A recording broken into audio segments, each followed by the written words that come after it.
le apunta a que entiendas que queremos que descubras y que escuches de qué se trata lo que otros están haciendo en otros lugares y pues obviamente que entiendas que Dios te llama a ti a involucrarte.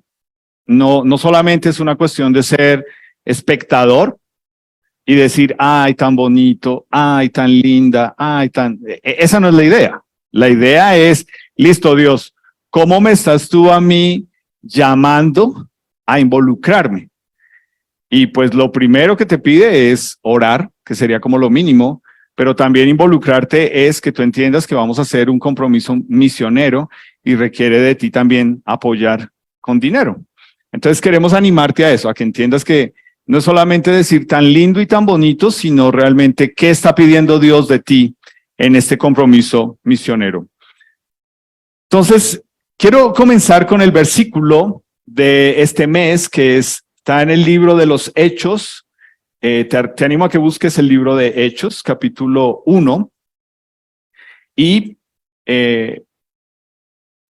para este mes estamos leyendo el versículo guía, es el versículo 8, 1:8. Y lo que nos dice es que el Señor Jesús está ahí con la iglesia. Él ha resucitado, leemos ahí que dice que lleva 40 días presentándose con pruebas indubitables. Y lo que hace es que Él les dice, mira, ustedes necesitan y van a recibir el poder de Dios en sus vidas. Y lo que van a hacer es que van a recibir el Espíritu Santo. Entonces, cuando lo vemos de esta forma, nos damos cuenta que lo que ellos estaban haciendo y lo que Dios los animó a hacer es lo que dice en Hechos 1:8, recibirán poder cuando haya venido sobre ustedes el Espíritu Santo, y es con un propósito, con una tarea, para que sean testigos en Jerusalén, en toda Judea, en Samaria y hasta lo último de la tierra. No sé cómo les fue anoche en sus grupos pequeños hablando de ser testigos en Jerusalén, que fue con lo que comenzamos la semana pasada. En el grupo pequeño en el que estuve fue muy chévere escuchar a las personas haciendo la aplicación de qué significa para nosotros ir a Jerusalén. Entonces, si tú estás acá y dices, ay, aquí tienen una agencia de viajes y lo llevan a uno a Jerusalén. No, ya te vamos a explicar qué es ir a Jerusalén. Pero comenzamos definiendo el poder que nosotros como iglesia necesitamos y que ellos en su momento necesitaron, y era el Espíritu Santo en ellos. Entonces tú debes recordar, Jesús estuvo 3 años con ellos, por lo tanto, pues no necesitaban el Espíritu de Dios porque tenían a Jesús. Pero una vez que Jesús se va, lo que dice es, yo me voy, pero yo no los voy a dejar solos. Y les conviene que yo me vaya, porque si yo me voy, dice en Juan, el Señor Jesús, yo les voy a enviar a alguien que no solamente van a ver cada 8 días, sino que alguien que va a estar con ustedes, en ustedes, y que es el que les va a dar el poder para la tarea que necesitan hacer. Entonces, es importante que definamos ese poder del Espíritu Santo, porque el poder del Espíritu Santo no es para beneficio propio. Es importante recordar eso. Recibir el Espíritu de Dios no es para que a mí me vaya bien o para que yo obtenga unos beneficios, por ejemplo, que no me enferme, ¿cierto? Ay, Diosito, que no me vaya a enfermar.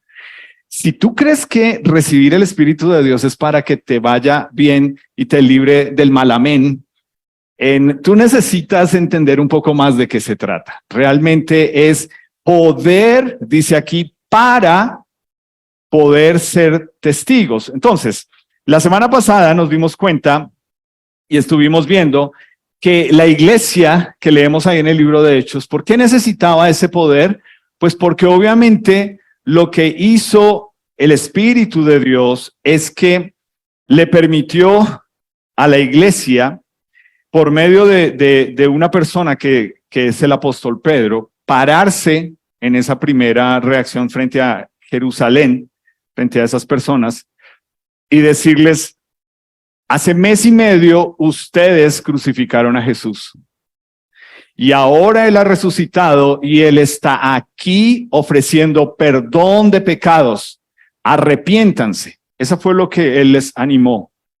Y pues, si tú fueras el apóstol Pedro, piénsalo. Así como Él les está diciendo aquí, hace mes y medio ustedes crucificaron a Jesús. ¿Será que no hay alguien ahí del público, como el video que vimos, que se va a parar a decirle, hermanito, pero ¿a usted se le olvida que hace mes y medio usted lo negó 3 veces? ¿Qué crees si tú fueras el apóstol Pedro? ¿Cómo te sentirías tú? Si alguien se para y te dice, pero usted tiene rabo de paja, ¿usted qué dice? ¿Usted qué enseña? ¿Usted quién es? Ahí es donde entendemos por qué la iglesia necesitaba el poder que es el Espíritu Santo. Porque si un apóstol Pedro se hubiese levantado simplemente porque la verdad siento que después de 3 años es lo que debo hacer, nunca lo hubiera hecho. Nunca hubiera sentido el impulso para poder hacerlo. Él necesitaba el poder sobrenatural de Dios en él, diciéndole, recordándole, ¿te acuerdas que después de que Jesús resucitó te buscó? Y desayunaron y asaron un pescadito y él 3 veces te dijo, ¿tú me amas? ¿Tú me amas? ¿Tú me amas? Eso es restaurar. Y eso es lo que permitió que junto con el Espíritu Santo en él, un Pedro pudiera decir, arrepiéntanse. Entonces, ahí es donde cada uno de nosotros necesita entender. Porque a veces pareciera que genial Jesús para mí, pero ¿cómo le voy a hablar yo de Jesús a otros si ellos me conocen a mí? Ellos saben quién soy yo, cómo era yo, en qué me la pasaba, o cómo es mi vida, o qué he hecho yo. Pero lo que hace el Señor Jesús es que le permite al apóstol Pedro ser restaurado para poder empezar a dirigir esta nueva iglesia que comienza ahí. Y pues obviamente lo que él dice aquí en Hechos 1:8 es que era para ser testigos, ¿ok? Y ese ser testigos es hablar de, contar de, proclamar de Jesús. Y entonces aquí él les dice, primero en la ciudad de Jerusalén, luego en Judea, que era el país cuya capital es Jerusalén, luego en Samaria, que en 8 días vamos a ver quiénes son los samaritanos para nosotros. Y luego dice, hasta lo último de la tierra. Entonces, esa es la tarea. Hay un giro de 180 grados, hay un cambio que viene de adentro hacia afuera. Y lo que nosotros estuvimos viendo la semana pasada es que así como el Espíritu de Dios impulsó al apóstol Pedro en Jerusalén, en la ciudad donde fue crucificado Jesús, pero en la ciudad donde él mismo lo negó. Y él fue animado a pararse frente a todas estas personas. Y lo que nos dice es que ese grupo de personas que era la iglesia, habían quedado solamente 120 personas. Y a raíz de esta predicación, de esta proclamación del apóstol Pedro, lleno, controlado por el Espíritu de Dios, dice que 3,000 personas dijeron, yo me quiero arrepentir, ¿qué tengo que hacer? Y ahí es donde tú debes entender, predicar en Jerusalén es ir a contarle a tu familia que necesitan perdón de pecados, así como tú lo obtuviste. Y ahí es donde, si estuviste anoche en el grupo pequeño, sabes que, ¿qué te frena de contarle a tu familia? ¿Cierto? Temor, miedo, rechazo, ¿qué dirán? Se volvió fanático, no sea ridículo. Esperemos a ver cuánto le dura el efecto. Esperemos a ver, ¿cierto? Pero eso es ir a predicar en Jerusalén, y por eso te estoy poniendo el ejemplo del apóstol Pedro, porque imagínate ser la persona que se para sabiendo que mes y medio antes lo había negado. Eso es fuerte. Eso es muy fuerte. Eso realmente requiere que uno haya realmente haya sido restaurado por el Señor Jesús. Entonces, hoy vamos a ver qué significó para ellos predicar en Judea y qué significa para nosotros y quiénes son nuestra Judea para nosotros. Entonces, ya que estás ahí en el libro de Hechos, te invito a buscar el capítulo 8 y vamos a leer qué estaba pasando ahí. Como dijimos la semana pasada, lo que animó el Espíritu de Dios a la iglesia al predicar en Jerusalén, pues obviamente generó todo una revuelta, ¿cierto? Significó reacción, significó que los poderes religiosos se pararon y dijeron, no, un momento, esto no es, ese Jesús no ha resucitado, eso no es cierto. O sea, sí en Jerusalén hubo una situación que se alborotó. Y aquí en Hechos, capítulo 8, nosotros leemos que Saulo, dice, consentía en su muerte, en la muerte de un muchacho que se llamaba Esteban, que estaba dando testimonio de Jesús, y lo apedrearon. Y dice, en aquel día hubo una gran persecución contra la iglesia que estaba en Jerusalén, y todos fueron esparcidos por las tierras de Judea y de Samaria, salvo los apóstoles. Y ese salvo los apóstoles, quiero que le pongas un asterisco, y a eso voy a ir ahora más adelante, pero quiero que volvamos a eso más adelante. Pero te das cuenta, cuando uno escucha a Jesús, si tú hubieses estado ahí siendo de esos 120, y Jesús te dice, miren, la tarea es primero Jerusalén, luego el país, luego los vecinos y luego todo el mundo. Y tú lo piensas como, no sé, me imagino si de pronto en tu empresa donde tú trabajas, tú haces parte o estás en el área donde a ti cada año te comunican cuáles son los planes y los proyectos de este año. ¿Sí? ¿A ti te pasa eso en tu empresa? Te dicen, este año tenemos que vender más, este año queremos abrir ventas en tal lugar, queremos reforzar allí no queremos volver a vender. No sé si a ti te pasa eso. Pero si tú piensas que esto es lo mismo que Jesús hizo, que es un plan estratégico de ventas, no tiene nada que ver. Porque es que esto no es un negocio. Listo, yo sé que tú me vas a decir, pero hoy en día eso está lleno allá afuera de gente vendiendo a Jesús. Sí, tristemente. Pero Jesús nunca vendió un negocio, nunca vendió un modelo en red, de ventas en red, ¿cierto? Esto no es trae uno y tú vas ganando de los otros que traigas. Lo que implicó esto de cuando Él les dice, la tarea empieza en Jerusalén, es de a poquito, ellos se fueron dando cuenta qué significaba esto. Y lo primero que tuvieron fue que darse cuenta que predicar en Jerusalén trajo una gran persecución. Y eso es lo que tú puedes esperar cuando tú le quieres hablar a tu familia de lo que Dios ha hecho en ti, de lo que Jesús ha hecho en ti. No te debería extrañar.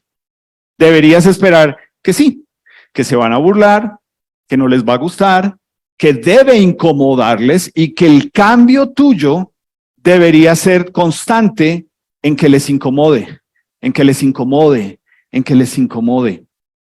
Tú no te tienes que seguir ajustando a ellos. Ellos son los que tienen que empezar, bueno, ¿cómo va a ser esta dinámica ahora que nuestro hijo, que nuestra hija, que nuestro papá, que nuestra mamá, que nuestro hermano, que está en esto? ¿Qué vamos a hacer? Pero el gran peligro es olvidar lo que implicó para la iglesia y es persecución, y obviamente implicó pues que fueran esparcidos. Luego nos dice en el versículo 3, Saulo, que más adelante terminaría siendo el apóstol Pablo, pero este Saulo, un líder religioso, un fariseo, dice, asolaba la iglesia. ¿Dónde se reunía la iglesia? ¿Qué dice ahí? En casas.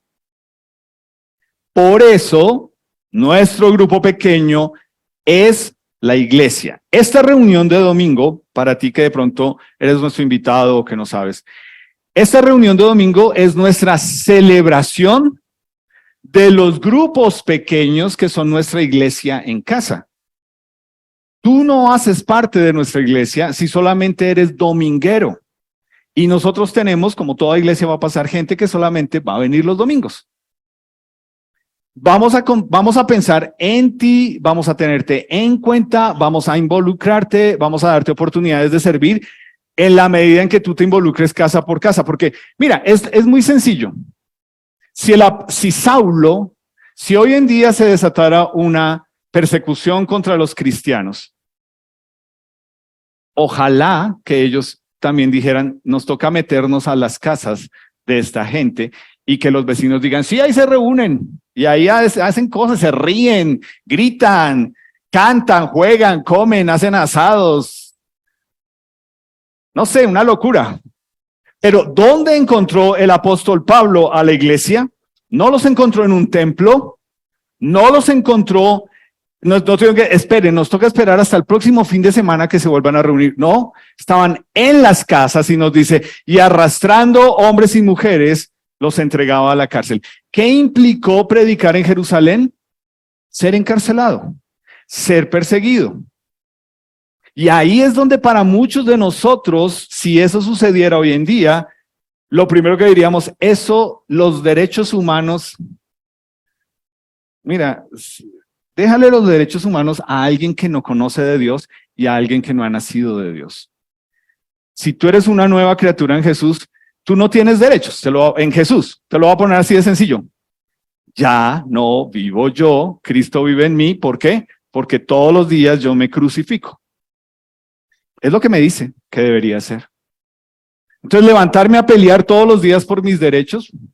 Y ahí, si eso sucediera, y en un futuro va a suceder con la iglesia debe ser perseguida para que esto sea un filtro de realmente quién es el que le cree a Jesús lo que le debe creer. Suena duro, pero la verdad es bueno. Entonces, ¿qué dice el versículo 4? Los que fueron esparcidos, ¿qué hicieron?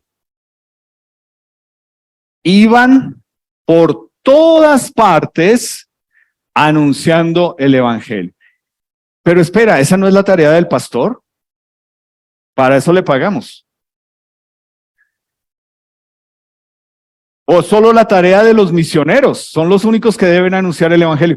Dice, todos los que fueron esparcidos, es decir, de toda esa cantidad de gente que pasaron de ser 120 a 3,120 en un momento, dice que a raíz de la persecución en Jerusalén salieron y contaban de Jesús. Entonces, ¿qué necesitas tú? ¿Cuál es el espacio o el momento ideal para que tú hables de Jesús? ¿Qué tiene que pasar?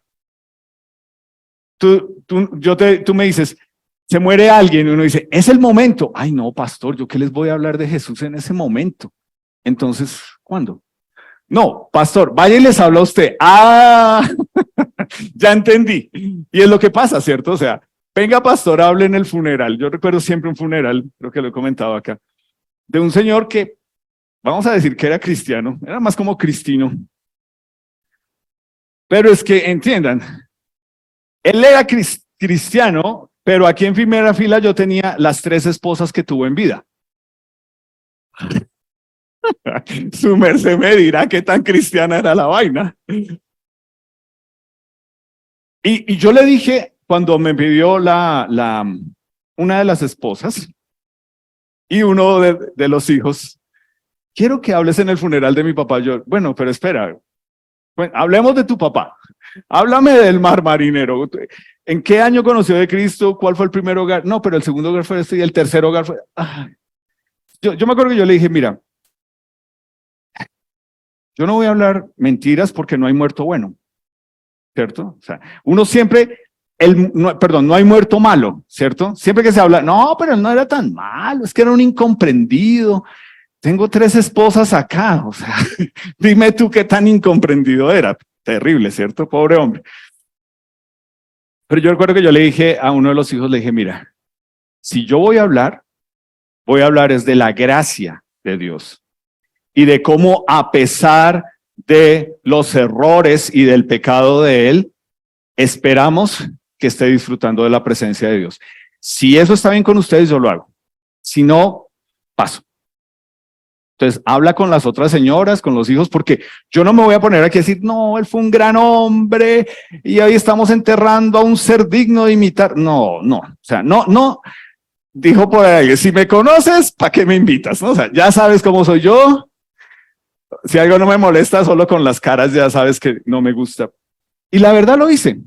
Pero gracias a Dios oré, le pedí al Espíritu Santo que me diera sabiduría para hacerlo con gracia y no, pues obviamente, hacerlo como de pronto ustedes piensan que estoy diciendo que lo hice. Pero eso es anunciar el Evangelio. ¿En qué espacios tú crees que necesitas hablar de Jesús? Solamente cuando pasa qué, ¿no? Y ahí viene la otra, o sea, a veces en un hospital.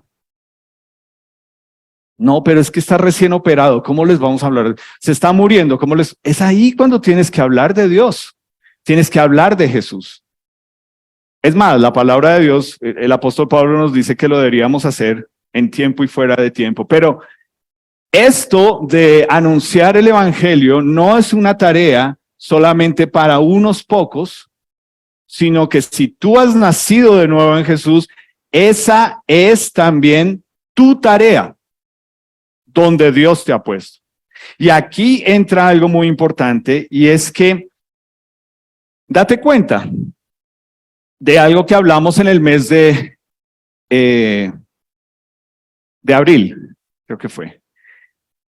Tú puedes ver que una persecución, que gente siendo encarcelada, que gente siendo perseguida, cristianos, tú puedes ver que Dios obra de forma providencial o te cuesta.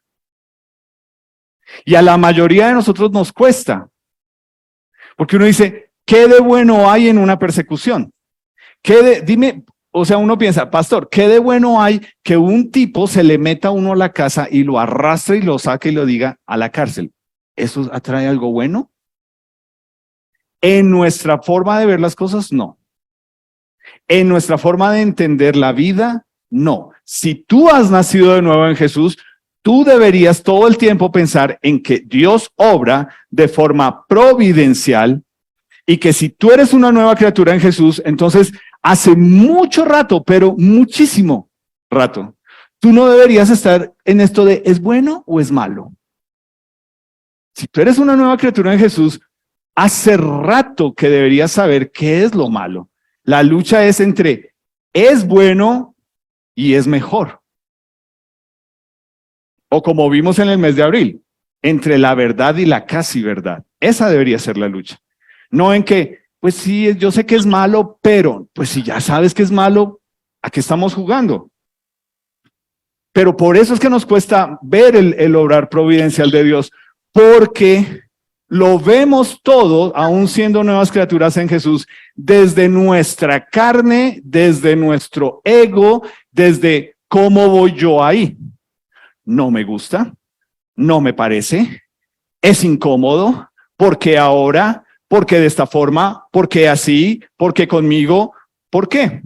Pero el obrar providencial de Dios es básicamente poder decir, desde la cruz en la cual murió Jesús por mí, y entiendo que me dio mi perdón de pecados, todo lo que me pase desde esa perspectiva de la cruz es el obrar providencial de Dios en mi vida. Eso es lo que todos nosotros que hemos nacido de nuevo deberíamos entender, y si no lo entienden, apúntalo, porque eso es lo que tienes que interiorizar. Desde la perspectiva de la cruz, todo lo que te suceda, Dios lo está usando de forma providencial para bien en tu vida. Es una enfermedad, es providencial. Es una muerte, es providencial. Fue un accidente, es providencial. Perdí plata, perdí un negocio. Tiene que ser. O si no, estamos como el mundo de, pues que el universo, que la vida te premie, ¿no? Feliz día, que el universo te colme de bendición. Uy, me pudre. En serio, yo veo eso y digo, no, por favor. O sea, tan lindo que es el universo. El universo solamente da cosas bonitas. ¿Por qué el universo no da cosas malas? ¿Por qué una persona, uno no va y le dice, uy, es que el universo te premió con esta enfermedad? No, tú no lo dices así. Deberías pensarlo. Pero o es el obrar providencial de Dios y es una gran bendición para nuestra vida, Y es la forma en que vamos a poder entender que lo que esto hace, que la muerte de una persona de la iglesia es el obrar providencial de Dios. Que Dios permita que un tipo se meta a las casas y saque a los cristianos es el obrar providencial de Dios. Que gente sea encarcelada por el nombre de Jesús es el obrar providencial de Dios.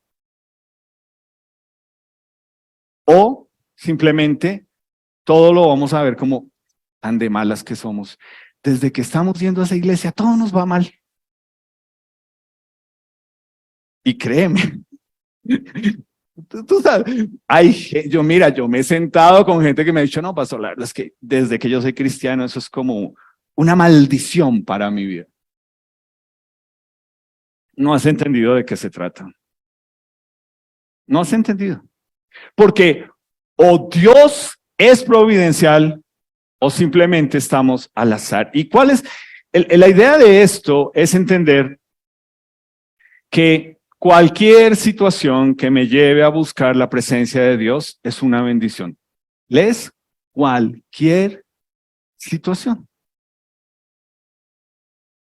No sé eso que requiera, que implique en tu vida en este momento. Yo no sé. Lo que sí sé es que si tú estás aquí, Dios te está buscando y Dios te está diciendo, si tú me involucras y ves mi presencia en lo que está pasando en tu vida, créeme, al final va a ser una bendición para ti. Pero no lo vemos porque bendición es que me vaya bien, que papito Dios me cuide, que papito Dios me traiga, que papito Dios me dé trabajo, que papito Dios me dé comida, que papito Dios me dé...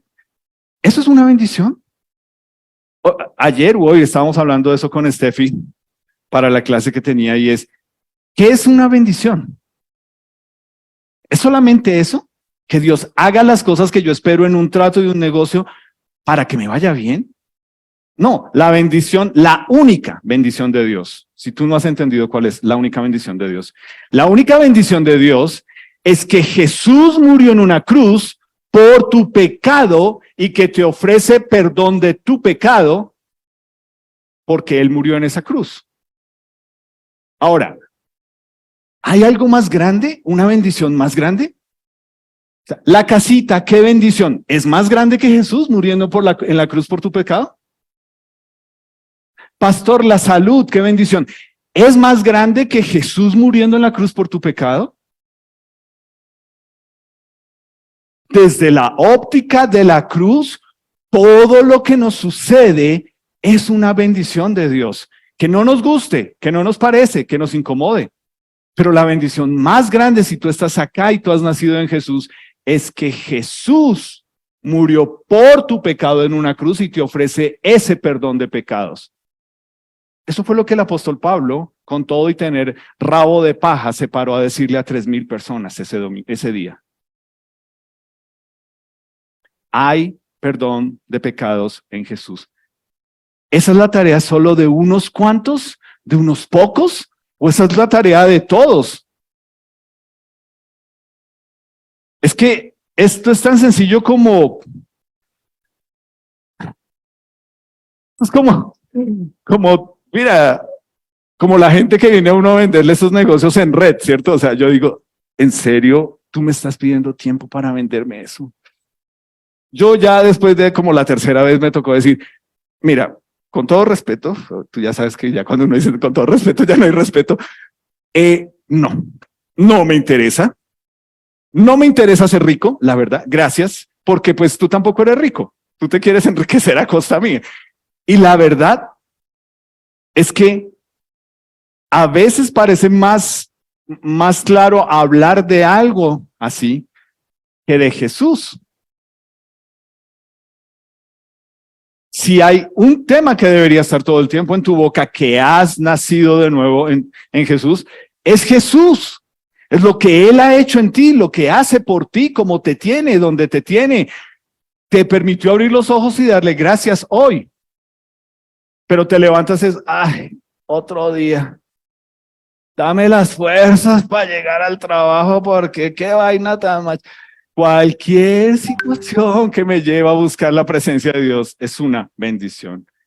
¿Qué implicó para ellos que fueron esparcidos desde Jerusalén hacia otros lados? ¿Qué implicó? ¿Qué es una bendición? Es poder ir a decir, ¿sabes?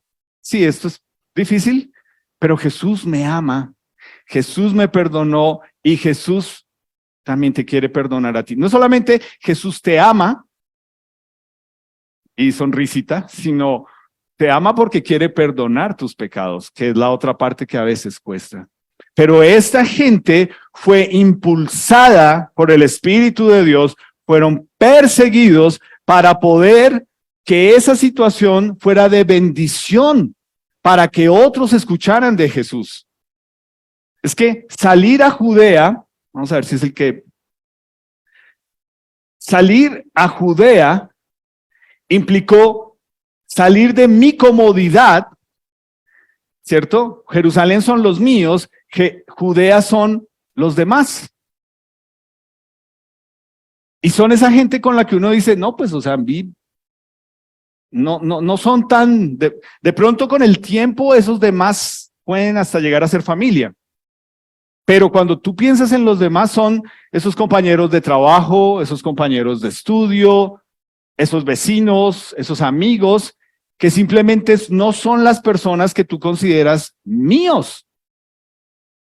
No son esas personas que tú dices, mira, si yo pienso en pasar 24 y 31, son con los míos, son los demás. Pero esos demás necesitan escuchar de Jesús también, necesitan saber por qué Jesús es una bendición en tu vida. Y para ellos implicó salir, hablar, contar, incomodarse. Y aun cuando eran del mismo país, de pronto ir y descubrir que estas personas ni siquiera habían escuchado de la muerte de Jesús, con ser que vivían en el mismo país. Qué gran bendición que tuvieron estas personas de escuchar acerca de Jesús. ¿En qué resultó las buenas nuevas de Jesús en Judea? Pues resultó en eso, en que estas personas que simplemente eran los demás, terminaron siendo parte de algo más grande que es la iglesia, porque es Jesús el centro de ellos. ¿Qué implica para nosotros nuestra Judea? Pues implica pensar en personas que tal vez por pasar todo el día con ellos en un trabajo, generamos cierta relación o cierta apatía, como vamos a ver en 8 días, porque piensa tú que estás en el colegio, ¿cierto? Mi amiga y mi amigo del colegio. Entonces, yo me acuerdo yo creciendo en la casa y don Oscar diciéndome, son compañeros. Y todos nosotros que ya crecimos sabemos, ¿cierto? A uno le enseñaron, no, son amigos, son compañeros. Y es cierto, porque pues son amigos, porque hay un contacto todos los días, pero déjense de ver, gradúense, empiece cada uno a tener cositas y van a ver cómo esa amistad en muchos casos cambia, porque son los demás.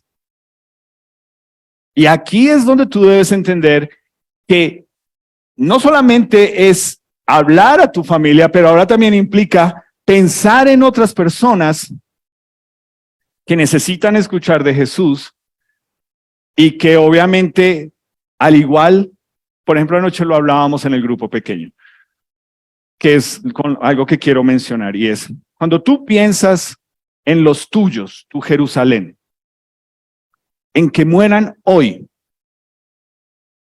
si ellos mueren hoy, si tu papá, tu mamá, tus hermanos, tu esposa o tu esposo muere hoy, ¿tú tienes la seguridad de que no abrió los ojos en el infierno?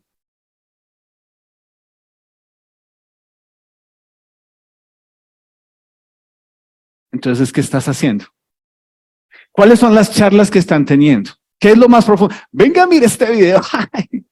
Eso es lo más profundo, ver un video juntos. Hay tiempo para todo, no lo estoy satanizando, pero te estoy diciendo, el día que tengas que estar frente a ese féretro, lo que tienes que pensar es, qué felicidad. Sí, el tipo tuvo 3 viejas, pero por solo la gracia de Dios creemos que está en el cielo. No por nosotros que se pudra el infierno, Solo por la gracia de Dios, porque él dijo un día que le creyó a Jesús que perdonaba sus pecados. Él está en el cielo. ¿Tú tienes esa seguridad ya con los tuyos? Porque es de eso que se trata. Y anoche alguien en el grupo pequeño nos animaba, 2 personas nos animaban a pensar en eso. Es que es genial hablar de perdón de pecados, pero también es genial y es difícil hablar de, ¿y si muere? ¿Dónde va a estar por la eternidad esa persona?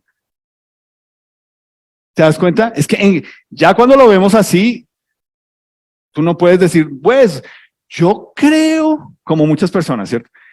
A mí me parece, mira, pues mi papá, mi mamá, no, mi hermano, lo que sea, no era tan malo.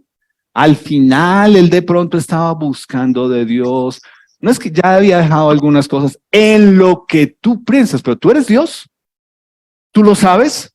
Y al contrario, hay gente cuando ya entiende me dice, pastor, entonces, ¿dónde está mi mamá? ¿Dónde están mis papás? Gracias a Dios no soy Dios, no soy el que define eso. Pero si tú ya entendiste lo que dice la palabra de Dios, muy probablemente no estén en la presencia de Dios. Eso es lo que te tiene que empujar. Porque entonces, son mis amigos. ¿Y ya le hablaste de Jesús? Ay, no, es que entonces ya soy anti-chévere y ya no me tienen en cuenta. Ah, ok. Y cuando se muera, ¿vas a ir ahí a chillar? ¿De qué? De solo culpa. De saber que no le hablaste de Jesús. Tú tenías lo que la persona necesitaba. Eso es como cosas que pasan, ¿no? Bueno, en otro lugar, aquí no pasa eso. El muchacho o la muchacha, el hombre o la mujer, se enamora y se pone de novio con alguien que no conoce de Jesús, no ha nacido de nuevo en Jesús. Y ya pasó de los demás a los míos, ¿cierto? O sea, obviamente, si vienen y hablan conmigo, tú ya sabes yo qué voy a decir, ¿cierto? Te voy a decir varias cosas. Uno, espiritualmente, ¿quién es tu suegro? Si andas con una persona que no ha nacido de nuevo en Jesús, ¿quién es el suegro? Satanás. Uy, no, soy muy fuerte, pastor. Sí, pues no es el mío, gracias a Dios no es mi suegro, es el tuyo. Solo te estoy diciendo. Listo. Ya que, ay, sí, yo voy a ir. Pasa el tiempo. ¿Ya le hablaste de Jesús? No ha habido tiempo, no se han dado las cosas. ¿No se han dado las cosas? Interesante. Y llega el punto donde yo le he preguntado a personas, ven, o sea, yo te pregunto, tú dices que sientes algo muy especial por esta persona, ¿cierto? Sí. ¿Tú puedes decir que amas a esta persona? Sí, ahora sí. ¿Ya le hablaste de Jesús? No. ¿Por qué? Porque te voy a dar mi respuesta. Porque no la amas. No amas a esa persona. Es así de sencillo. Si tú amas, tú vas a hablar de Jesús. Y si lo que tú temes es perder a la persona, entonces tú no amas a Jesús. Tú estás pensando que el Salvador tuyo es esa persona. Y eso luego transfiérelo a un hogar, a una relación de pareja. Es así de sencillo.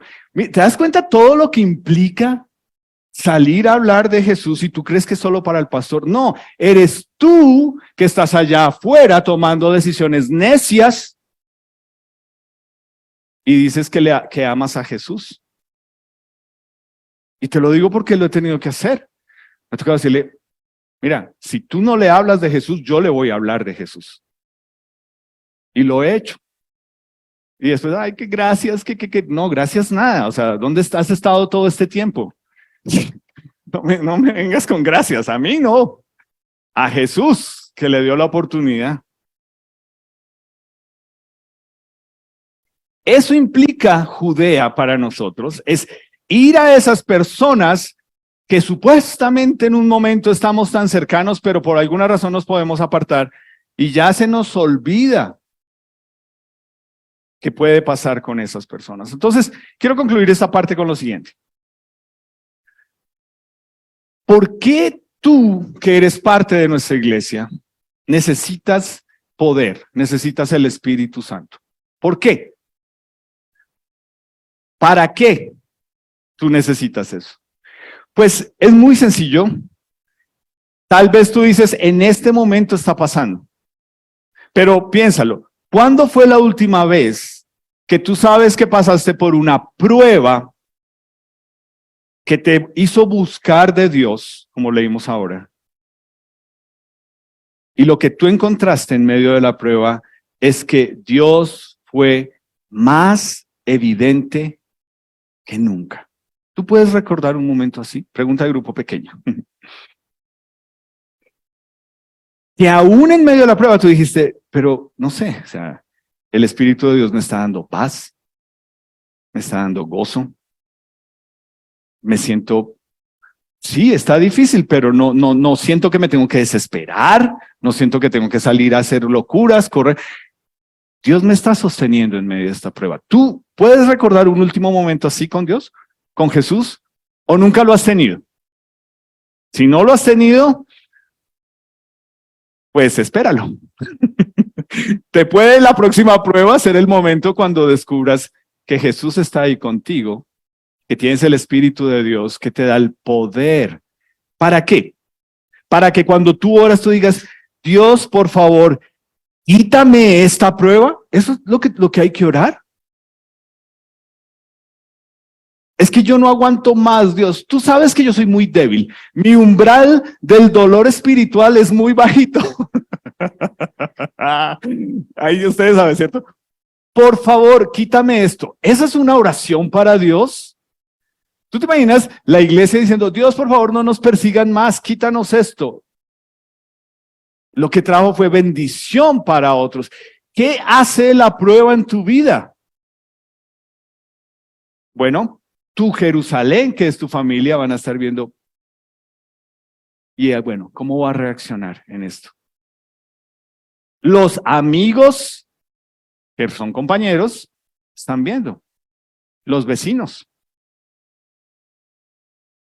Es decir, si tú has nacido de nuevo en Jesús, tú y yo necesitamos pruebas, porque es la forma en que vamos a poder ir a contarle a los demás quién es Jesús en nuestra vida, porque Él es mi paz, porque Él me da gozo, porque no estoy desesperado, porque no salí a correr y boté todo. ¿Por qué estoy soportando en medio de la prueba? Porque me tomé un cursito de yoga, fui al psicólogo, me estoy tomando unas pastillas, me estoy tomando la valeriana por la noche, o porque el poder de Dios, que es el Espíritu con el que me selló el día que perdonó mis pecados, es el que me sostiene en medio de la prueba. Ahí es donde está la gran diferencia. Por eso es que sí, nosotros como iglesia necesitamos ese mismo poder. No para que me quite las pruebas, sino para que yo descubra que en medio de la prueba, el que me sostiene es Jesús.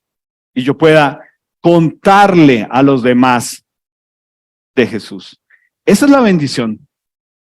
Esa es la bendición de haber recibido perdón de pecados en Jesús. Es que en Cristo soy más que vencedor. ¿Cuándo? Cuando la prueba está difícil. Es ahí que sé que soy vencedor. No porque nada me pasa, porque yo estoy bendecido y protegido. Me cubro con la sangre de Cristo. No. Eso no es. Por favor, no uses, eso no es.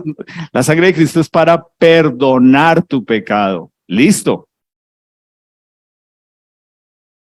De resto, sí. Por eso necesitamos, cuando salimos de aquí y estamos andando en este mundo, es Dios, como esto que me está pasando puede hacer que tu nombre, Jesús, otros lo conozcan. Ahí es donde tú pierdes la bendición de una prueba. Porque tú te enfrascas en no me gusta, no me parece, no estoy de acuerdo, ¿Por qué otra vez yo? ¿Por qué de esta forma? No, así no, Dios, así no me gusta. Y lo que Él te está usando es para que otros puedan ver a Jesús. Los que fueron esparcidos iban anunciando el evangelio. Ese es el obrar providencial de Dios. ¿Para qué te salvó? ¿Para qué te perdonó a ti Jesús? ¿Para qué te salvó? ¿Para que te vaya bien?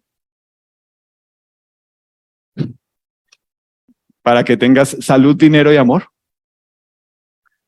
¿O será para que toda tu vida en adoración para Él esté rendida, aún en medio de tus decisiones pecaminosas y que tengas que vivir las consecuencias de esas decisiones? ¿Ok? Porque a veces hay personas que dicen, es que es una prueba muy grande. A ver, o sea, usted va, hace y deshace. Ahora, su novia está embarazada o usted es la novia y está embarazada. ¿Qué prueba tan grande? No, venga, seamos serios. O sea, estamos hablando de cosas donde realmente sé que es que Dios me está formando, no simplemente que mi pecado me está llevando por delante. Entonces, por favor, también entiende eso. Claro que tenemos que vivir las consecuencias de nuestro pecado, pero más allá de todo, la verdad, por eso la palabra de Dios nos dice, la misericordia de Dios es nueva cada día. ¿Por qué? Porque no nos da lo que merece nuestro pecado. Ahí es donde tú deberías ver la misericordia. No en que, qué lindo que es Dios que me da todo lo que yo quiero. Ese es el obrar providencial de Dios. Entonces, ya voy a esta foto. Concluyo esta parte y es, te animo, iglesia.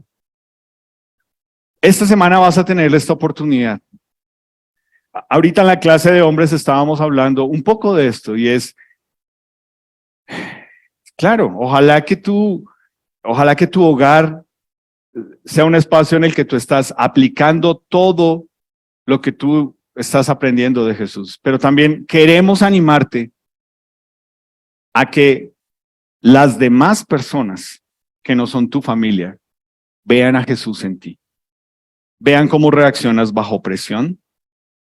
Vean cómo reaccionas cuando pierdes un negocio. Vean cómo reaccionas cuando no te salen las cosas como tú quieres. Vean cómo reaccionas cuando tu jefe te humilla y te grita delante de todos. ¿Cómo reaccionas tú? Bendito sea mi Dios. ¿Sí? ¿Es como tú reaccionas? Alabado el Señor. Qué bueno. Gracias por esta prueba. Es la que la gente está viendo. Tú te dices, ese tal por cual. ¿Cómo es posible? Yo hice todo. Mire el informe. La gente necesita ver a Jesús en ti. ¿Cómo? En medio de la prueba. No sé qué implique la prueba para ti. Para mí, sí lo tengo muy claro, pero no sé qué implique para ti la prueba. Pero te animo en eso, iglesia, porque tú necesitas entender, o Dios desde la cruz obra de forma providencial con nosotros que somos sus hijos, o simplemente nos salvó y nos dijo, bueno, ya les dije, ya con eso miren a ver ustedes qué hacen. Yo no creo que Dios nos deja así. Quiero terminar orando en esta parte. Señor Jesús, gracias por las pruebas. Sí, hablar de persecución, de un tipo que se mete a la casa y lo saca uno arrastrando, o de ser encarcelado en tu nombre, suena extremo hoy en día y suena algo que uno diría, uy, no. Pero hay otras formas en que este mundo nos persigue por creer en ti. Te ruego que encuentres una iglesia en nosotros que está dispuesta a saber que en cada situación que vemos tu obrar es una bendición, porque nos has escogido para ti, Señor, para que tu nombre sea exaltado y conocido. Danos esta semana en nuestra Judea, en esas personas que son los demás, la capacidad y el amor para empezar a verlos. ¿Qué sería de ellos si mueren hoy sin ti? En tu nombre, amén. Entonces, Pensando en esto, hoy quiero mencionar a Patricia Mora. Claro, ese no es el hijo de Patricia. Pues no falta, ¿no?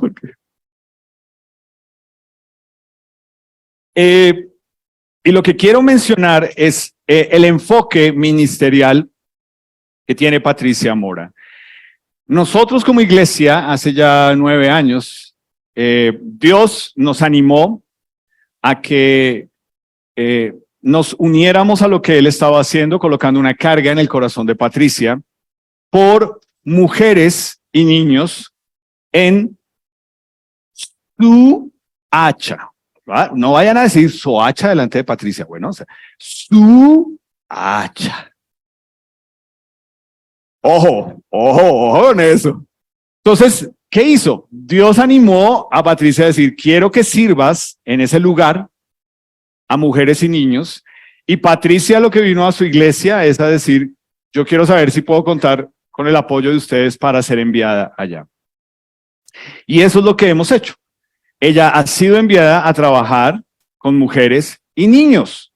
Y una de las metas en que hay allá en Suacha es que Patricia levante por medio del Espíritu de Dios a las personas, a las mujeres sobre todo, que pueda capacitar, que hayan nacido de nuevo en Jesús y que las pueda capacitar para ser sus colaboradoras en esa tarea y en esa misión. Entonces, ahí es donde yo quiero traer el versículo que leímos allá donde decía que la iglesia fue perseguida y todos salieron, menos quienes, ¿se acuerdan que decía ahí? Los apóstoles.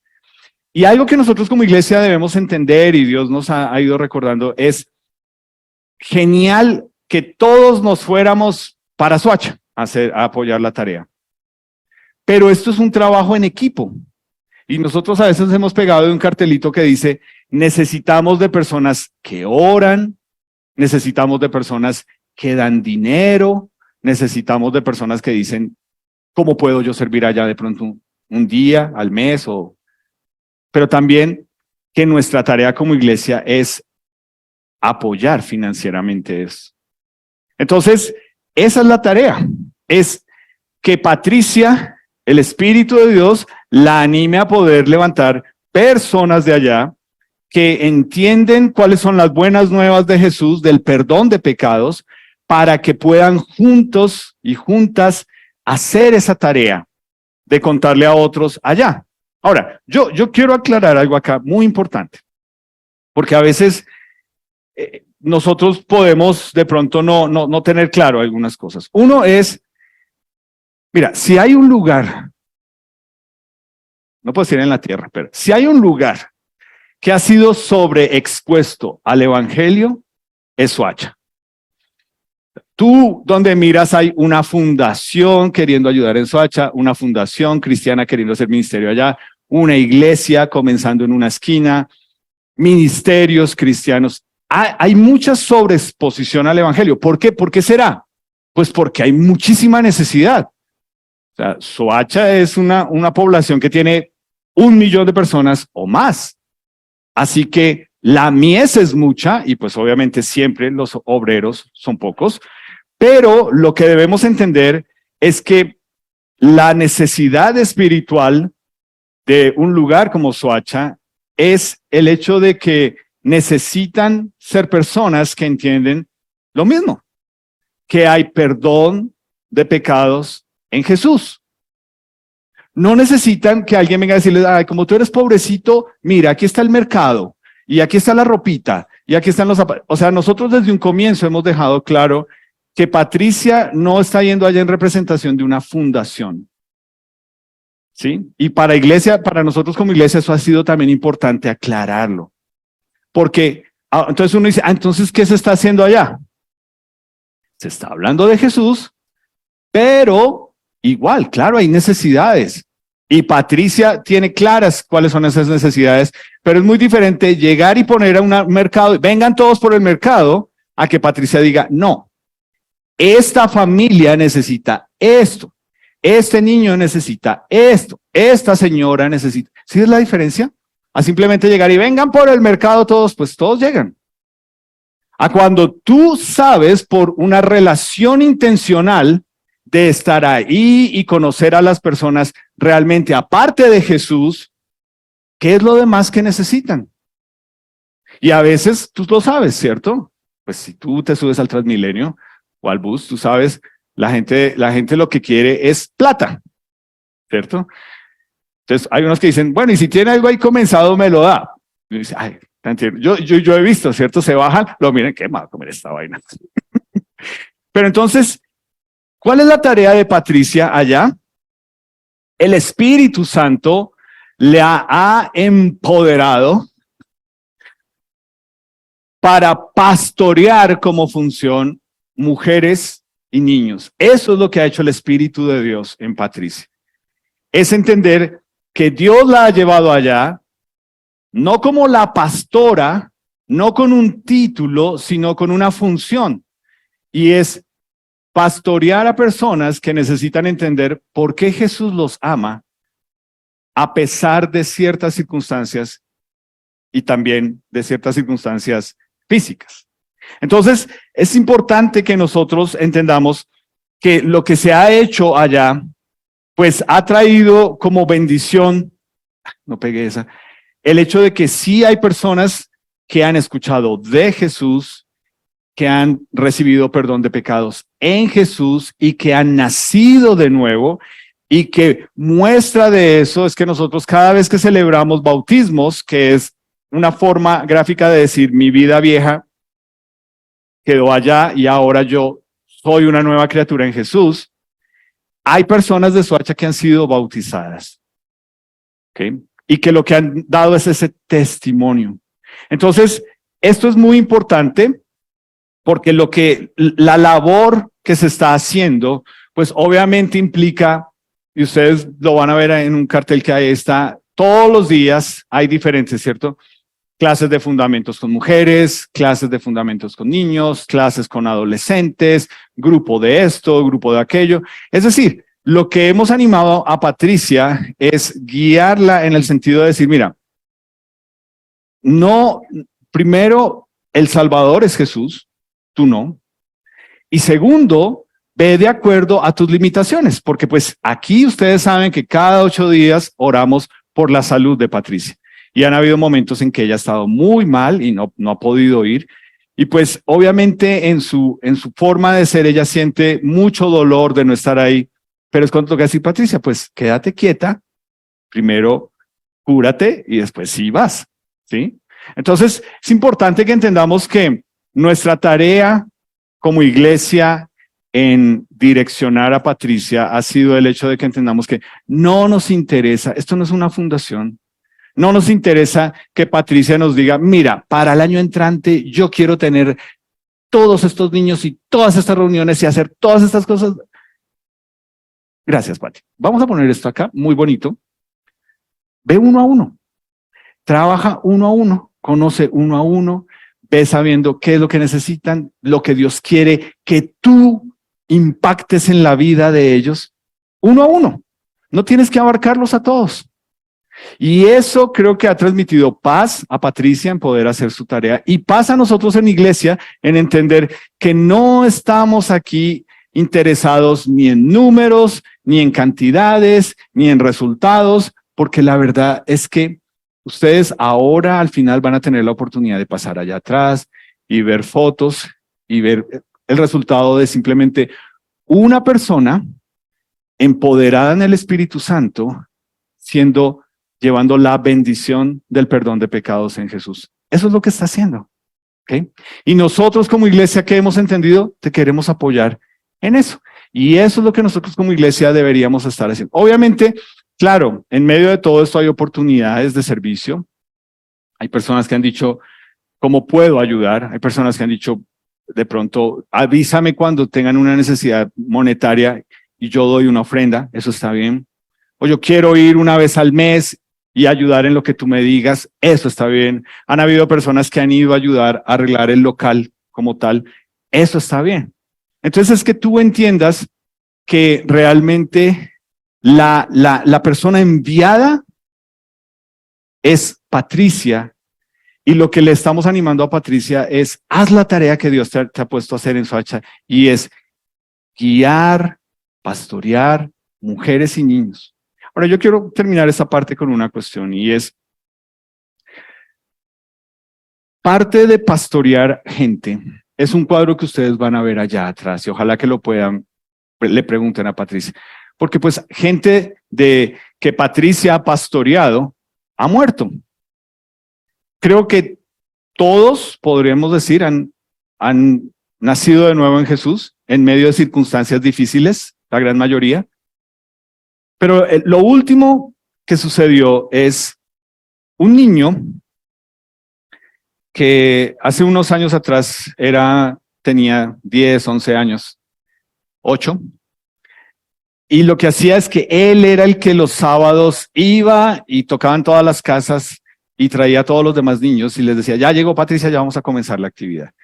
Y pues ese niño va creciendo y lo que hacen es que lo toman las pandillas, como es menor de edad, lo usan para patinar, ¿cierto? Trayendo droga, trayendo plata, trayendo armas, y se mete en ese mundo. Y obviamente, pues todo el tiempo Patricia ahí recuerda, ¿cierto? Que Jesús, recuerda lo que te enseñamos, y cada vez se fue alejando más. Y hace 2 semanas lo mataron, siendo ya un joven de 16 años. Ahora, ojalá que le preguntes a Patricia, y es, la tarea se hizo. Y ojalá que con lo que tú escuchaste hoy tú digas, en el obrar providencial de Dios, Dios lo llevó en el momento que era. Las circunstancias tal vez no son las mejores, no son las ideales, pero yo te puedo asegurar que ese niño, que en su momento tenía un corazón de servicio para Dios y que manifestó haber nacido de nuevo, lo que estamos confiando es que esté en la presencia de Dios. Pero es esto lo que yo quiero compartir en nosotros, en que esto no nos interesa que nosotros como iglesia caigamos en el error de, listo, son 9 años.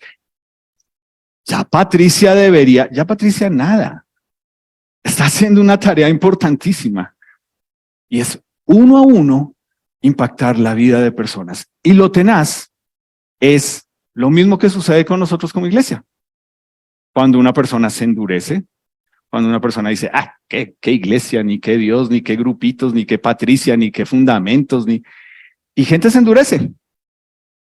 Y ahí está Patricia, corazón de león.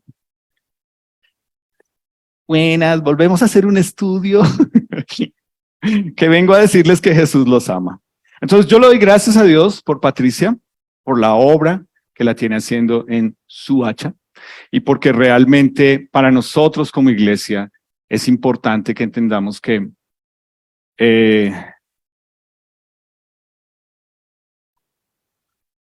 necesitamos orar, ¿okay? Porque así como la mies es mucha, algunos de ustedes que han tenido la oportunidad de estar allá saben que no es un lugar fácil de estar. Y no lo es tampoco acá, en nuestra Jerusalén. Pero esta es la Judea que Dios ha enviado a Pati a alcanzar con las buenas nuevas de Jesús.